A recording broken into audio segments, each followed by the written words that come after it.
नाज़रीन, मेरे साथ वो खातून मौजूद है जिसका शौहर इस वक्त मुल्ज़िम है, जिसके शौहर के बकौल इस खातून की वजह से उसने ये सब कुछ किया। इल्ज़ाम आयद किया जा रहा है।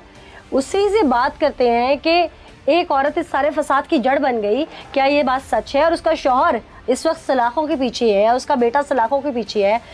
अगर इस बात में कोई सदाकत है तो उसकी ममता चीख के अपने गुनाह का एतराफ़ कर ले, वो बताए कि मेरे गुनाह ने इस नहज पे पहुंचा दिया है।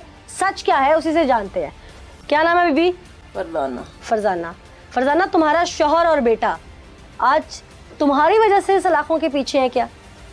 जी, वो अपनी गलती की वजह से सलाखों के पीछे, मेरी वजह से नहीं। अभी तो तुम जी कह रही थी इस बात पे। मैं गलती कर रही हूँ। मैं वो अपनी गलती की वजह से सलाखों के पीछे है, मेरी वजह से वो सलाखों के पीछे नहीं है। वो उस गुनाह की सजा भुगत रहे हैं जो उन लोगों ने खुद किया है। क्या गुनाह किया? गुनाह किया है, उस इंसान पे जुल्म किया है, सितम किया है, बेइंतहा किया है। जब जुल्म हो रहा था उस वक्त तुम क्यों नहीं भाग के बाहर गई? मैं बहुत गई, क्योंकि इधर बहुत मर्द मुझे पकड़ने वाले थे, मैं उसके पास जा नहीं सकी। बहुत मर्द कौन थे?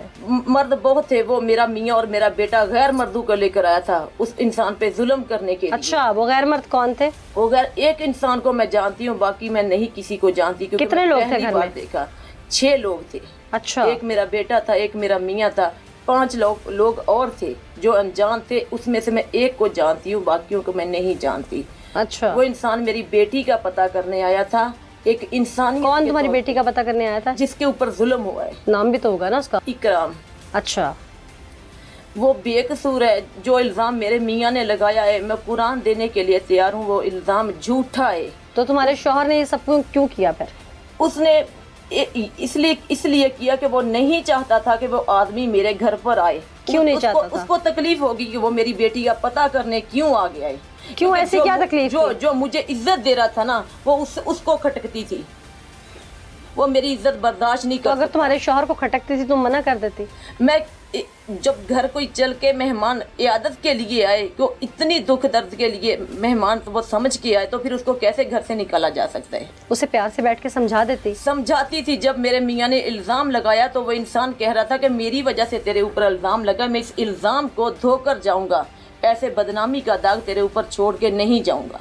फिर मेरे मियाँ का बयान ले ले, उसके पास कोई सबूत, कोई उसके पास ऐसा नहीं है कि जो वो मेरे खिलाफ कर सके। तुम्हारे बेटे के पास कोई ऐसा सबूत होगा? कोई कुछ नहीं है। मेरे मियाँ ने मेरे बेटे को वर्गलाया, मेरा बेटा उसकी बातों में आ गया। मैंने उसको कुरान के वास्ते दिए, कलमे के वास्ते दिए, मैंने रसूल के वास्ते दिए। उसने जब वो फैक्ट्री से घर आया, उसने मेरी एक बात नहीं सुनी। वो बाप की बातों में आके उसने उसके ऊपर जुल्म तशद्दुद। तुमने अभी कहा कि बहुत सारे लोग थे, कितने लोग थे घर में जो तशद्दुद करने आए थे? एक मेरा बेटा और एक मियाँ था। 5 लोग और आए थे उनके साथ। 5 लोग और? 5 लाख लोग और आए। और तुम्हें गैर लोगों ने पकड़ा हुआ था? मुझे गैर लोगों ने। तुम्हारे शौहर और बेटे की गैरत उस वक्त गवारा नहीं करी? नहीं करती। अगर वो गैरतमंद होते तो आज ये इज्जत के ऊपर खुद दाग लगवाते। तुम्हारे शौहर और बेटे ने जो कुछ किया, आज तुम उनकी माफी तलाफी के लिए कहीं जाओगी? नहीं जाऊंगी, मर जाऊंगी उनके लिए, कुछ नहीं करूंगी। जिस इंसान ने मेरे लिए अपनी जिंदगी दाव पे लगा दी, उसके लिए मैं सब कुछ करने के लिए तैयार हूँ। सब कुछ से मुराद? अपनी जान भी दे दूंगी। जान दे के भी अगर मैं उसका अदाला कर सकूँ तो मैं वो भी करने के लिए तैयार हूँ। बेटे और शोहर के लिए मैं कुछ नहीं करूंगी, क्योंकि आज वो मेरे कुछ नहीं लगते। तो क्या अलहदगी ले लोगी शोहर से? हाँ, ले लूंगी अलहदगी। मैं चाहती हूँ उससे अलहदगी लेना। अब उसके साथ नहीं रहना चाहती। ऐसे डफर के साथ मैंने बच्चों की वजह से जिंदगी गुजारी है। बच्चों के लिए मैंने अपनी जिंदगी कुर्बान की, बच्चों के लिए कुर्बानी देती आ रही हूँ। वरना अगर आप उसको देखें तो आप सोच नहीं सकती कि मैंने उसके साथ जिंदगी कैसे बसर की। क्यों, कोई ज़हनी मरीज है वो? सिर्फ अकल से पैदल है, ज़हनी मरीज नहीं है। एक ज़हनी मरीज होने का वो नाटक करता है, वरना हुआ उसको कुछ नहीं है। अच्छा। वो मेरे ऊपर इल्जाम लगाने के लिए, अपने मफाद के लिए वो कुछ भी कर सकता है। अच्छा, बीवी से इतनी नफरत क्यों? मैंने कहा ना कि वो अक्ल से पैदल है। उसने कभी भी आज तक कोई रीजन तो होगी ना। तुम पसंद की शादी नहीं हो उसकी, या तुम्हें पसंद नहीं करता? उसने मेरे साथ खुद कह के शादी करवाई है। मैं उसकी कजन हूँ। उसने कह के मेरे साथ शादी करवाई है। वो चाहता है कि उसके अलावा मैं किसी और से बात कभी भी ना करूँ। हर शौहर यही चाहता है।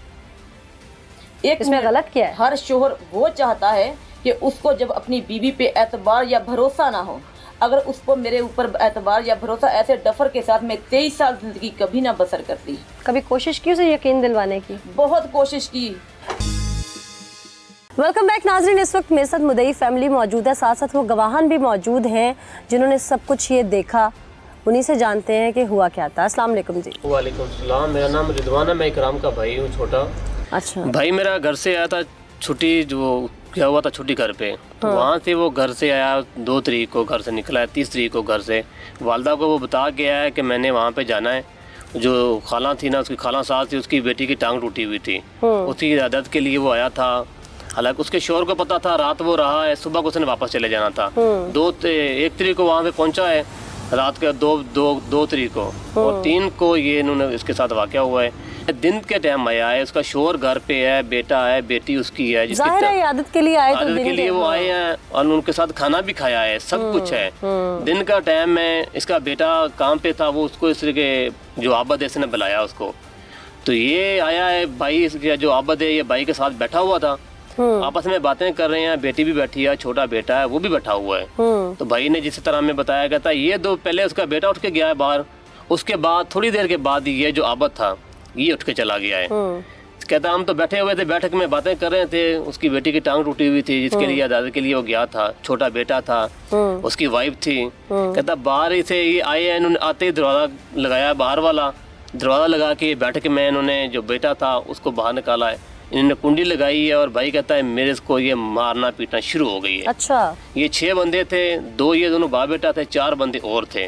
भाई माशाल्लाह ठीक ठाक थे, उन्होंने बड़ी कोशिश की, उनके साथ वो लड़ता रहा है, क्योंकि अभी 6 बंदे 1 बंदे के बराबर तो नहीं हो सकते ना, जाहिर है। अब इन्होंने क्या किया है, भाई को इतना मारा है, हालांकि भाई के सर में वो मारते थे, भाई ने हाथ रखता था ऊपर ताकि उसने अपना सर बचाया, उसका ये जो हाथ है दायां हमें उसकी बिल्कुल इंजरी होगी हुई है, इतना उन्होंने मारा है, फ्रैक्चर हो गया हुआ है। सीने पे मारते थे, वो हाथ रख लेता था, माशाल्लाह फौजी था, वो भी हाजिर सर्विस है।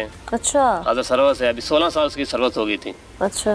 तो इनके साथ लड़ता रहा है, बस वो जिधर आते थे बैट उनके पास थे, डंडे उनके पास थे, सबल थी उनके पास, लोहे की राड थी उनके पास। उन्होंने इतना को तशद्दुद किया कि आखिरी वो जो था ना बस होने शुरू हो गई थी। बस वो ये था कि उसने अपनी जान बचाई है। वो जब मारता था सर के ऊपर बैट मारते थे, मगर वो सर के ऊपर हाथ रख लेता था, या अगर सीने पे मारता था फिर भी वो रख लेता था। तशद्दुद भी किया, और उसके बाद जो बर्बरियत आखिर में ढाई उसके, वो आखिर में ढाई है। फिर उन्होंने क्या किया, ये इसका नाला खोलते थे ना सलवार का, ये नहीं खोलने देता था, हाथ रख लेता था, ये हाथ उधर बैट मारते थे हाथ पे ऊपर, मगर इसने बड़ी कोशिश की है। फिर इन्होंने छुरी लेके आए हैं, इन्होंने क्या किया, छुरी ली है, इन्होंने छुरी से उसका नाला काटा है, नाला काट के इन्होंने क्या किया, उसके हाथ पीछे बांधे हैं कुर्सी के ऊपर। वो जो आबद है उसने ये सारी कार्रवाई की है भाई मेरे के साथ।